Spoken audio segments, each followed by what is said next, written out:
প্রিয় সাথী ও বন্ধুগণ, আজকে আমরা আমাদের প্রাণপ্রিয় নেত্রী দেশনেত্রী বেগম খালেদা জিয়ার জন্য দোয়া করব। মহান রাব্বুল আলামিন বলেছেন, কোন রোজাদার যদি ইফতার সামনে রেখে যেই প্রার্থনা করবে বা মহান রাব্বুল আলামিনের কাছে যেই দোয়া যে যা চাওয়া হবে, তিনি বান্দার সকল ইচ্ছা পূরণ করে দেন।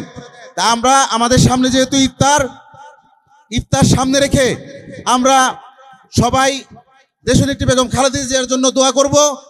মহান রাব্বুল আলামিন যেন ওনাকে দ্রুত সুস্থ করে দেয়, উনি যেন এবং দেশনায়ক জনাব তারেক রহমান যেন এই দেশে অতি দ্রুত আসতে পারে, এসে যেন এই দেশের দায়িত্বভার গ্রহণ করতে পারে এবং শহীদ রাষ্ট্রপতি জিয়াউর রহমানকে যেন মহান রাব্বুল আলামিন বেহেশতবাসী করে, এই দোয়াটা আমরা করব।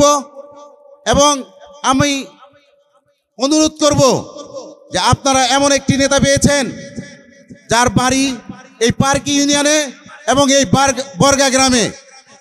তিনি শুধু কালিহাতির নেতা নয়, টাঙ্গাইলের নেতা নয়, বাংলাদেশ জাতীয়তাবাদী দল বিএনপির ঢাকা বিভাগীয় দায়িত্ব পালন করেন। সেই নেতা বেনজির আহমেদ টিটু ভাইয়ের সাথে আপনারা ঐক্যবদ্ধ থাকেন।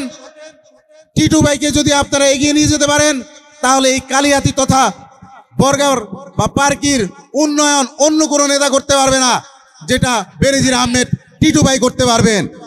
কারণ টিটু ভাই মেধাবী ছাত্র নেতা এবং ক্লিন ইমেজের একজন নেতা, যার নামে আজ পর্যন্ত কেউ কোনো অভিযোগ তুলতে পারেনি এবং দলের হাইকমান্ড ওনাকে খুব বিশ্বাস করে, ওনাকে দায়িত্বভার দেয়।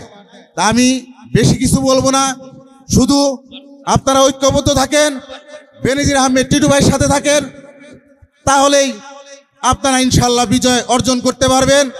এবং আমি আমার বক্তব্য শেষ করার আগেই দেশনেত্রী বেগম খালেদা জিয়ার জন্য জনাব তারেক রহমানের জন্য দোয়া চেয়ে আমি আমার সংক্ষিপ্ত বক্তব্য এখানেই শেষ করছি।